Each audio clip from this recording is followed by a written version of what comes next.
everyone uses astrology. If you say today's Sunday, you're using astrology. Actually, in the scriptures, it orders how they talk about the planets through Sunday, Monday, Mars Day, Mercury Day, in that order. And if you hear the names in Spanish of the days of the week, you can kind of make the correlations a little bit more. Like Tuesday is martes, Wednesday is miércoles, Thursday is jueves, Friday is viernes, and just go to the English for Saturn Day and Sunday.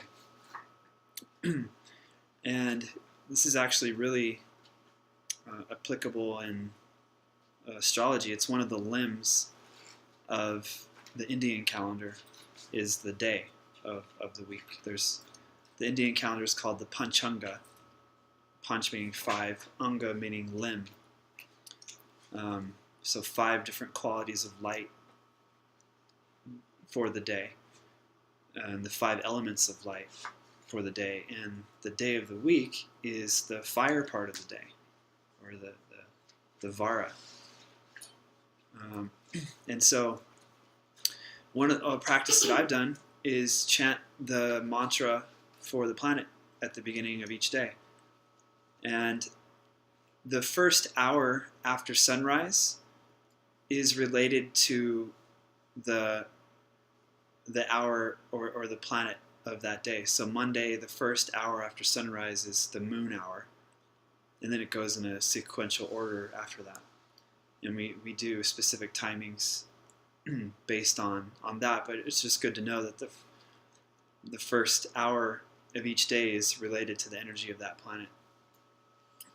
And like for instance, putting on a planetary stone, like if you got a ruby, you want to pick the Sunday, and if you know astrology, then the day when the sun is in a good position. So I recently helped somebody pick the day that they should put on their ruby, and there wasn't a good time until January 8th on a Sunday. Wow. Because the sun's going to be with Saturn for the next month, which is afflicted, and it's just in the really the best position on the 8th of January. So they're waiting all this time to put on the ruby on the first hour sunrise on Sunday. And yeah, there's a whole method for putting it on as well, putting on the stone. So it's pretty cool stuff. That's really cool. Yeah, and then also another technique for helping out with somebody's chart is you can fast on the day of the planet that you're needing help with. So typically people do it with Saturn the most, because Saturn's the planet that brings the misery, typically in the blocks and delays. So people will fast on Saturdays to propitiate Saturn. And you can do it to any planet. Trying to strengthen or balance your Mercury, you would fast on Wednesday. So these are all pretty easy things to do. And you can also understand the basic qualities of each of the planets, which we'll get into over the next 2 days. And maybe like, I need help with communication. So maybe fasting on Wednesday and maybe being silent for Wednesday. Like there's all different tricks you can do. And typically whenever I go see my teacher or I teach, I like to do it on Jupiter Day, because Jupiter is the teacher, the guru. And 50% of the marriages get in divorce because they get married on Saturn Day. You shouldn't get married on Saturn Day. It could be a reason why. And Venus is the best day to get married, a Friday. It's not going to make all your conventional relatives happy. But Friday's the best day. Yeah. Yeah. And so it's just like common sense stuff like that. Once you learn the basic nature of the planets, you can start, arranging your world, your reality around that. And it's pretty cool to say to some trucker that he uses astrology. Like, what day is it today? Friday. That's Venus's day. You're saying it's Venus's day. How does the 7-day week cycle correspond with the planets? Mm-hmm. I was about to get into that. So Rahu and Ketu are outside of the visible spectrum of light, so they don't manifest as light. They're invisible. They're Chaya grahas, or shadow planets, so they don't express as actual physical things in the day, in the light. Yeah. Rahu is the spectrum ultraviolet and above, and Ketu is infrared and below.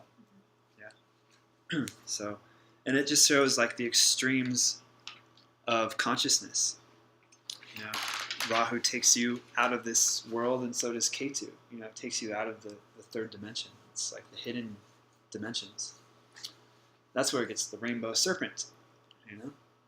Is Rahu is the head, the purple to white, and then all the way down through the 5 planets, the different colors and elements, and then into Ketu, the red. So, and it's Rahu and Ketu are the serpent. So pretty cool stuff. So there's something about each day that's happening that is why there's a planet identified that day. Like the rotations,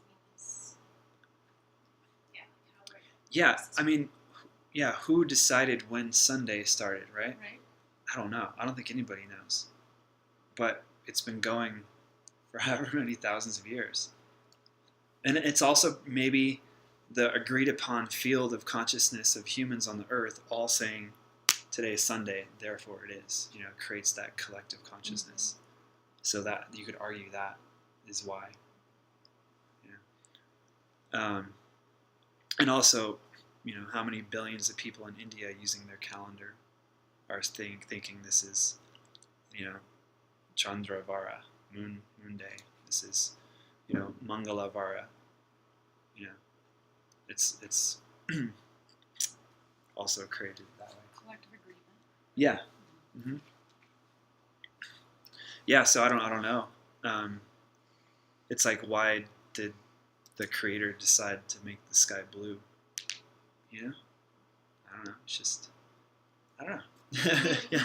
There's a lot of things you're just like, well, it's just the way it is. Yeah. It seems that the agreement of this is what really empowers it. Yeah. The more people who identify, agree, and send that energy and belief to it is really what makes it exist. Mm-hmm. Yeah, that's why I don't get into arguments with people about their Western sign, because we're in the West, and this is what we're all agreed upon here. So it has a little bit more power, to be identified that way. And that actually goes back to that word graha, the grasp. Like right. The grasp is the collective idea. It's right. the grasping of the planet. Right. Right? Yeah. More than the actual planet. Exactly. Whatever. It's the grasping of it. Yeah. Exactly. Yeah. So, Vedic astrology is endlessly complicated. Because we don't just have the 12 sun signs, we also have the 27 moon signs. And why moon?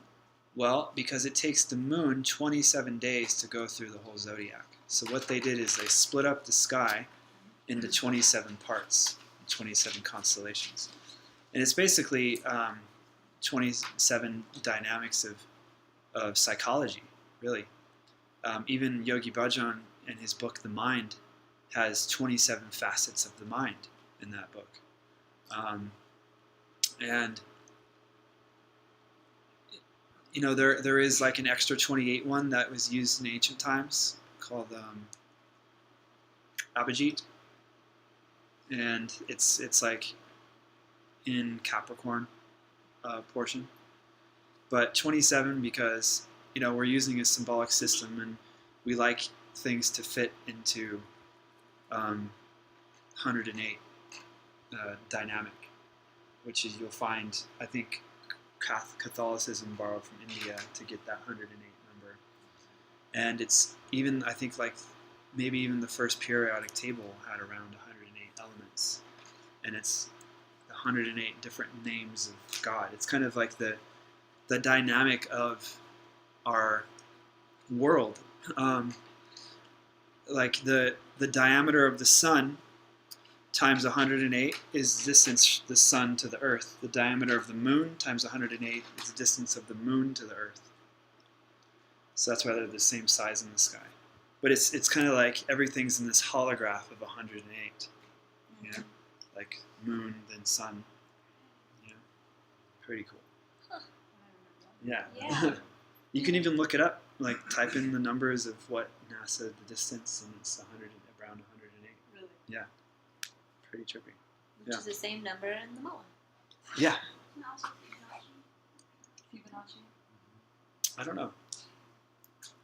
Does Sydney have that That's in a your arm? decimal. Fibonacci's different, Yeah. It's Yeah. it's but it's a sequence similar of numbers. concept.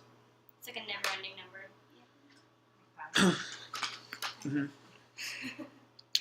So they're called nakshatras, and I like David Frawley's definition of. He's one of the most incredible Vedic scholars ever. Naksh means approach, worship, or attain, and tra you find in like mantra, or tantra. It's like a kind of like a means or an instrument or a projection of, is tra. And so, like man is mind, tra, projection of mind is the mantra. And so naksh meaning to attain, to worship, nakshatra, like the way in which we attain worship.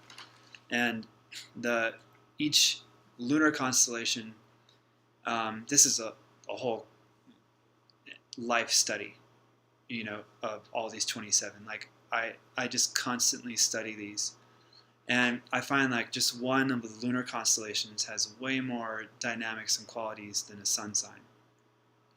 So Aries, pretty simple to understand what that is. But then you get into Ashwini part of Aries, and that's a whole, year-long study of just one constellation. You know what I mean? Wow. It's just, and you don't really get it all the way at first, because it's just the symbolism is so rich. You have to study the whole thing to get how it fits even. And each one is ruled over by a god or goddess, and also has like a planetary ruler, and I mean there's just numerous qualities. And so we're not going to get into those in this class, but it's really what makes the Vedic astrology is these lunar constellations, and it's the most fascinating thing. And I'll get into it when we look at your charts, just from my own offhand knowledge of it. But this is where it gets really. This is where you can make the argument Vedic astrology is more detailed. Because the Westerner just has, this is Aries sun, but we have the Vedic Aries sun, but it's in Ashwini. This is a whole different dynamic than if it's in Bharani, the next one over. And so why do they have the sun signs in there? Well, astrologers, you're working for the king, you get your head cut off if you're wrong. So they're going to want to make sure that what they're doing is going to work. And so, on the Silk Road, there is all sorts of astrologers from, all over, whatever was connected to that, to the Arabic system and everything. And so they came across Arabic astrologers, and wow, their system worked too. So they integrated the two systems. And it was just like over a long period of time, they adopted the sun signs just as much as they did. And it's just an integral part now. because they're just like whatever works, you know. There's there's stories of just one lucky astrologer didn't get his head cut off, but he was like kicked out of the kingdom and was forever left to go looking for the technique in which he was wrong. And so he found it through this really famous technique called Varshapal, which is like the solar return chart. You know, so, and that was like a Western technique, you know, and it's totally one of the main systems of prediction in Vedic astrology now. You know? So, yeah. So we can have a whole lifetime class about the nakshatras. I am for sure. Yeah, and this is how they decided when it was an auspicious time to do things. And that's what's really valuable. In the next class that I will teach here, we'll probably have, it'll have like for instance, like let's say the moon is in Uttara Falguni, which is this one right here. That's a really good constellation to get married under. And there's just like this one, Bharani, if the moon's here for 24 hours, it's a good day to do cleansing and to get rid of things. You know, so it's really practical. And this is all public information, like I said, the Indian calendar. The air aspect of the 5 aspects of light is where the nakshatra is for the day, which controls the mind, you know. And so it's like, what's the kind of the good mental kind of framework to have during that day, and what activities are good. You know, I'm not going to get somebody married on in Mula or, you know, in a constellation about destruction.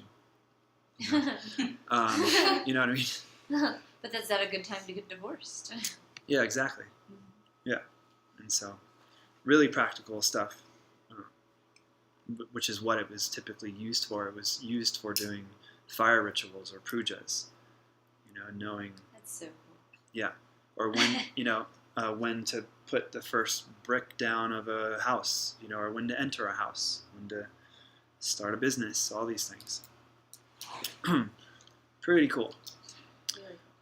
Yeah. So you just live your whole life. Yeah. So you have the name of the moon sign, and then it goes out, and there's 3 little designations before the moon symbol. Is that 4. 4? Yeah, Oh, okay. and Yeah. that's the division of 108. Okay. Yeah, and so that's where the Navamsha comes in, the 9th divisional chart, where it divides each sign into 9 parts. So 9 times 12 is 108. Wow. And so the Navamsha kind of shows how the energy of a planet will turn into over time. Okay. And it also shows stuff about marriage. Prediction. It also shows stuff, Is it like a prediction? yeah, Yeah. totally. Future. Like you have to look at the Navamsha to see, which I didn't include in your charts because it's more advanced. But when I'm doing a reading, I look at the Navamsha. Like I would look at her sun to see where it goes into the Navamsha. Like I can look right now. It was in Libra, the 1st degree, and so it went to Libra again, and so it stays in that state in the Navamsha as well, you know. But having it stay in the same state gives it strength at the same time. It's called this for Gautama. It's called. So it gives it strength of consistency, but it still stays in that Libra dynamic of other people first before me. So that's kind of how it works. And then it's ruled by Chitra, where her sun is.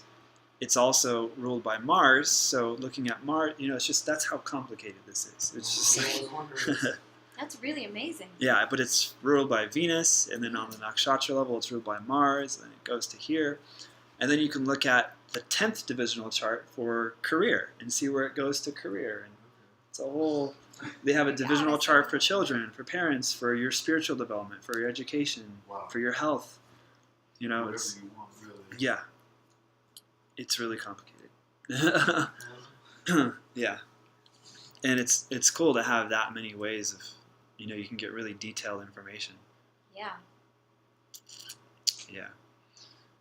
So this is a fun thing to look at forever. Forever. Okay, and so we have the Shoturi Dasha cycle, and like I was saying, it's kind of like the most robust predictive timing cycle, and it's 120 years. And my theory is, back when Vedic astrology was formulated, or as it was being formulated, we probably lived to 120 years, without all the stuff that's going on, and we were probably living in nature and more healthy. And so each planet has a different length than the other of its cycle, and it's kind of based on the nature. Like Venus is about kind of more the earth plane pleasure, and that's the longest cycle. It's 20 years. You can see 2001 in this thing to 2021, and the sun is only 6 years. It's the hottest. It burns the quickest. It's the shortest cycle. The moon is 10 years, and they have all different lengths of time. And it goes in the order of the lunar. It's based on where the moon is in the chart. So, for instance, if her moon was in where's your moon? Well, let's look at Trump's moon. Was in or this is America. So America's moon was in Shatabisha, which is in Aquarius. So Shatabisha is ruled by Rahu. So isn't that cool? America started their cycle in revolution, right? Right. Of course. Interesting. Yeah. Pretty cool. So we're in like the third round of revolutionary cycles, because we had it like in the late 1800s was the last one. So you can look back historically as to what was going on and get an idea. Revolution, Civil War. I think it was like, you can look, I think it goes back that far. Yeah, it goes back. Civil War is like 1860. I think it was like 1890. To look. But so it goes Rahu was the first cycle, and then the order of this, Rahu, Jupiter, Saturn, Mercury, Ketu, that is shown here. Rahu, Jupiter, Saturn, Mercury, Ketu. So it goes in the order of the lunar constellations, rulerships. So that's how it works. Really complicated stuff. Hopefully this isn't too much for you guys, but it's just like how it works. And so you go through the major cycle. So right now, for instance, I'm in Venus cycle, and then I'm in the sub-cycle of Mars right now. This isn't me, but and so you're in the major kind of karma of Venus, whatever's going on in the chart, and all the detail you can get from that. And then secondarily, you're in the karmic cycle of Mars. And you can also go down to 3 levels of this, 4 levels. You can go down to really deeper levels. But typically I just do 2 to 3. And it's like the biggest shift happens within the major subcycles. Yeah. And then you look at transits, which is what's going on in the sky now. And then that kind of modifies what's going on. But the main thing is that this is the karma that's shedding right now. And then the transits that are happening in the sky kind of modify how that's experienced. But it's like you're still in America, and then the transits will be like, but you're in California, it's kind of, but you're still in America, so, or Idaho right now. Yeah, I'm in California.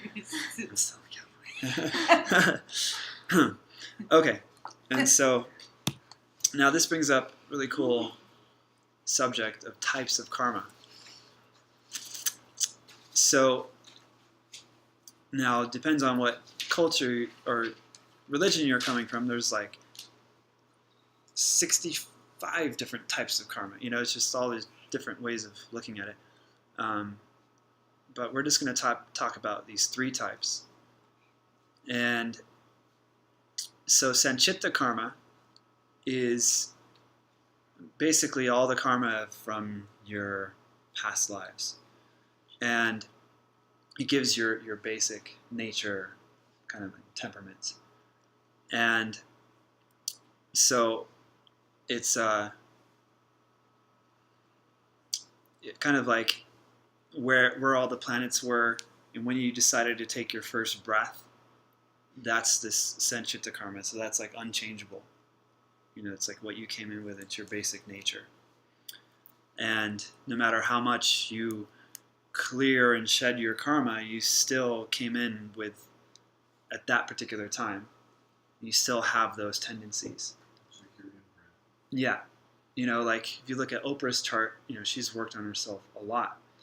But she'll go back and kind of have a relapse, because it was a really hard transit or cycle, So it's just, you have this kind of built-in Sanchita karma. And that's also like we're born into America, and we have this shared karma of being born into America. That's like something that is a part of our cultural upbringing. So we all have this Sanchita karma of Trump right now, if you want to call it that. And then there's the next, like the Prarabdha karma, and that's kind of what we're experiencing in this lifetime. This is what's shown in the birth chart.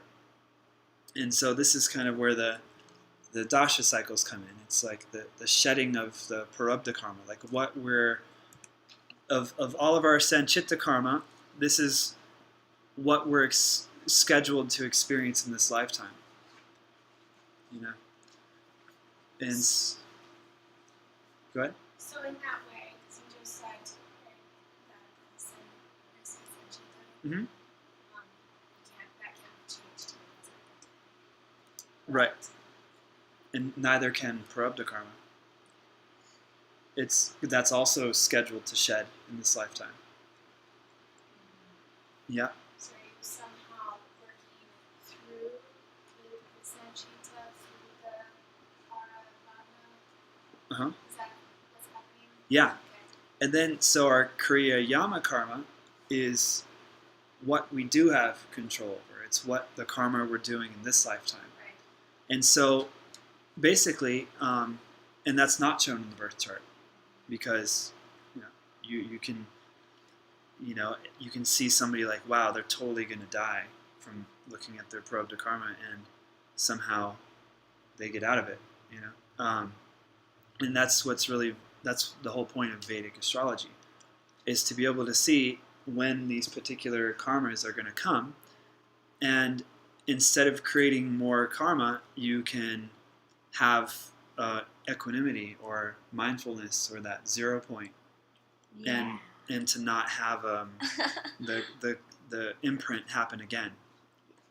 And so it's really confusing, because even good karma is you're still incurring more karma, and so it's really hard for the Westerner to, even me, I rather just have good karma, you know what I mean? Like, it's hard to understand, but even good karma is still getting more karma and still bonding you into the cycles. So your Kriya Mana karma that you're creating in this life, cycle through into your next life and become your Sanchita? Right. Yeah. So as your lifetimes change and pass through, you're kind of like, this is a cycle of karmas that are kind of like...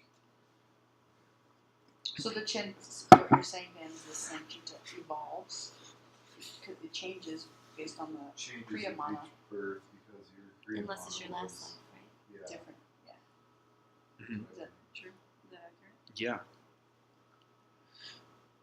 Yeah, and it's still it's such a vast concept, and I'm a person of experience, And I haven't really had experience of like my past lives. I mean, I've had people tell me things that felt really true. And so, yeah, I mean, it's a whole basic belief of Vedic astrology and Hinduism that you have past lives and all this. But I don't have any direct experience of it, so I can't sit here and with authority tell you guys. You know, this is just the understanding of karma that I have. Yeah, and if anybody else has had any valid experiences, then you know. But the whole idea is to not imprint the karma again, and therefore stay in the cycle of suffering and illusion. You know, to let it come off. Because when a karma is shed, it has equal kind of feeling and emotion and experience as to when it was imprinted. You know, so if you do like a violent thing in the past, and then it comes up again, it'll have that same feeling. Maybe it'll be violence back to you, or you do it again. You know, but if you have mindfulness, you can stop the cycle of it being done to you or you doing it again. You know, so that's the whole point of Vedic astrology, is knowing when these prarabdha karmas are come to fruition, and you can have mindfulness and equanimity to experience that karma without cycling through it again and again and again and again. So that's the whole point of all spiritual practices and everything. Yeah. Is having that 0 point consciousness and that equanimity to not incur more karma. Yeah. So even if you don't know astrology, but you're practicing 0 point Yeah. consciousness, So, yeah, yogis, they don't need astrology. You know, if you're doing your practice hardcore, who cares? You know, you're good. You know, the whole point is this. So, it could be a helpful tool, but really, yeah, just practice your mindfulness, and that's all you need. You know, then you can have anything happen to you in life, and you don't need to know the future of it happening or even have awareness of what it was. You know, you're good. So let's just turn off the computer and go home. Let's practice mindfulness. Yeah. Yeah. Make sure we got that one down. I think we were working on that one pretty hardcore Oh, here. Yeah. Yeah, so I don't try to push this on anybody. You know? But Except- no, It's really It's complementary. It is, yeah. the Totally. practice can burn. Yeah. The need for this and the Yeah. whole It cycle. becomes like an ally. Yeah, exactly. Well, and some people really aren't interested in necessarily, like you said, producing good karma. Mm-hmm. Some people aren't interested in liberation. It's Right. like Yeah. staying in the cycle is Yep. enjoyable. Yeah. Yeah. And they'll argue me Crazy. to death forever, you know? It's like, Yep. you gotta experience the stuff and have the reaction and really feel it, you know? Yeah. Which is true, but if you can do To a that certain with extent. awareness. Right. Yeah. Yeah. Right. Okay, so we'll get into Chase. Do you want to be? Happy to. You happy to? Okay, cool. All right, because we're going to talk about the moon next, and so your moon's in a interesting position. So it's in the. So here's the moon here. And it's in the 6th house, luckily with Jupiter. And Tom has this too. Tom has Moon and Jupiter in Scorpio. And so Scorpio, the 8th sign. Scorpio is change, transformation, metamorphosis. And the moon, or the unconscious feeling mind, it wants security. Scorpio, the exact opposite. There's no security in change. right, and transformation. And so this is where the moon is, that term, which I hate using, the moon is debilitated in Scorpio, because it's like it wants security, and that's not Scorpio, And so it's in the sixth house as well, where I have it, is why I have the moon in the sixth house. And that moon is in the sixth house is kind of like the healing house, like associated with like healing work and everything. And it's also like analysis and like picking things apart, and being like critical, and so it allows you to like kind of remove the bad stuff and have the good stuff, kind of like the healing. So it could be kind of like this critical mind that's with Jupiter, so Jupiter is the guru, kind of like our innate wisdom on our beliefs, this real mystical, with it in Scorpio foundation. But more kind of like critical about, the change and transformation, kind of like picking it apart. So it just gives like a real sensitivity to people, energy, everything, because you can really, the Scorpio moon really feels everything really intensely, yeah.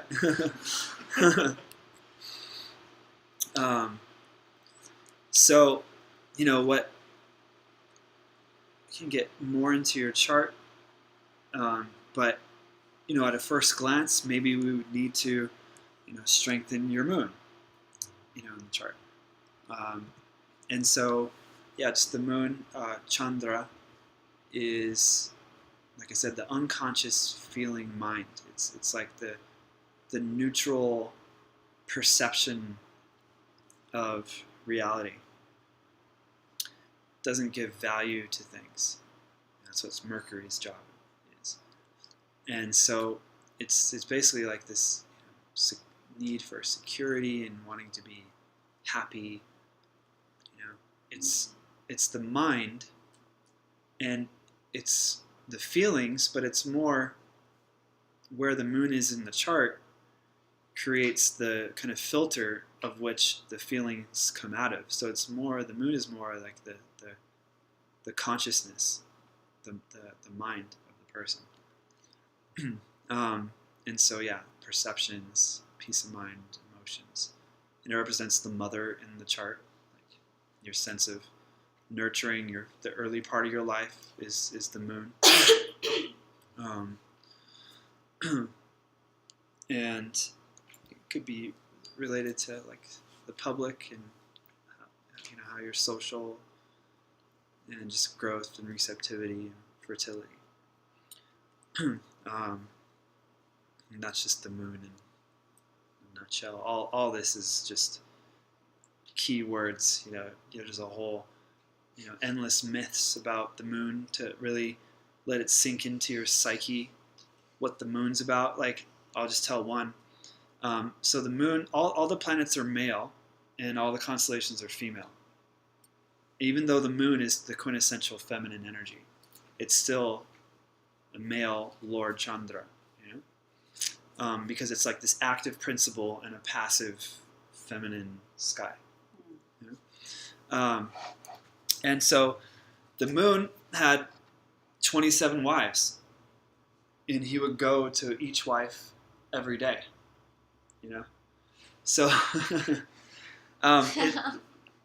it shows the kind of the fickle nature of the mind, how it just jumps from one thing to the next, And the moon really liked Rohini, which is in the middle of Taurus, because she was the youngest, the sexiest, and danced the best. She was the hottest wife. And so and so he stayed with her longer than all the other wives in the myth. And so all the other wives got really mad, and they went to their father, Chwabastar, and they're like, hey, can you like punish this guy? You know, he's not spending enough time with us. So he's like, okay, and he gives the moon, I think it was like tuberculosis or something. Oh! Yeah, and Dear he dies. And then all the wives are like, damn, you know, even though he didn't come equal time, at least it was good to have him around a little bit, you know? So they went back to the father. This is like seriously Indian mythology. And they're like, hey, can you bring him back? And he's like, these curses are kind of hard to remove, you know? So he can only remove the curse partially. So now the moon has to die and come back to life, which is the waxing and waning of the moon. Yeah. So. That's a great story. And so that's what's cool about this. All this Vedic astrology is just you could just read storybook from the Vedas. This is where all it comes from, of the nature of these planets, which are just the universal aspects and archetypes within ourselves. So that everything about the moon is describing the nature of our mind. You know, jumping around from place to place. You know, wants the best and brightest thing. You know? So, yeah, endless fun with Vedic astrology. Yeah, exactly.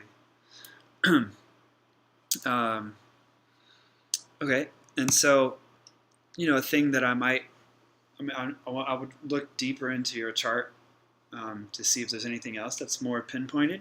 But somebody that has a moon that needs help, the moon mantra, is pretty much the go-to. You know, Om Hrim Chandraya Namaha. So I thought that this particular mudra kind of represented the moon the most, and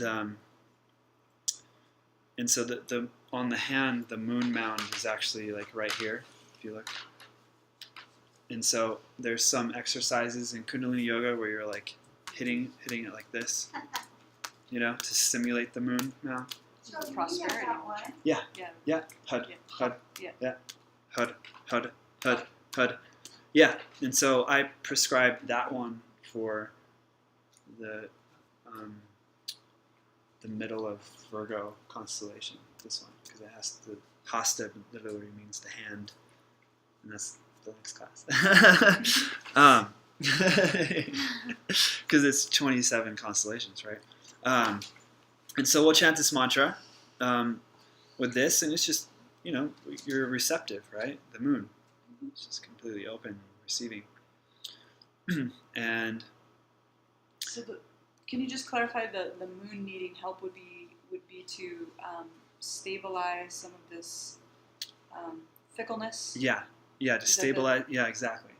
Okay. To make it stable within change. I mean, the fact that you have Jupiter there, you know, strengthens it, and so it's kind of like having a PhD in transformation. You know, you know what I mean? That's good. Yeah. Yeah. Because other people that have a moon without the aid of Jupiter, or, you know, somehow that's canceled the debilitation, they don't have a PhD in transformation. They're just a mess. You know, they're just screwed. They're just all over the place. Constantly changing. They don't have a, you know, they can't make good of it. You know, Like that when change occurs in their life. they just freak out. Right. Yeah, they're not empowered by it. or do something with the Yeah. They constantly feel like, life is changing, and probably is, and they don't have the stability to, or you don't have like the guru sitting with them, like Jupiter, to give them wisdom of the change, you know. So it gives you like good teachers, and things like this, yeah. Or, you know, you would actually seek out teachers, you know, having Jupiter with your moon in Scorpio, you know. Yeah. Okay, so we'll just chant this for a little bit to get the vibes of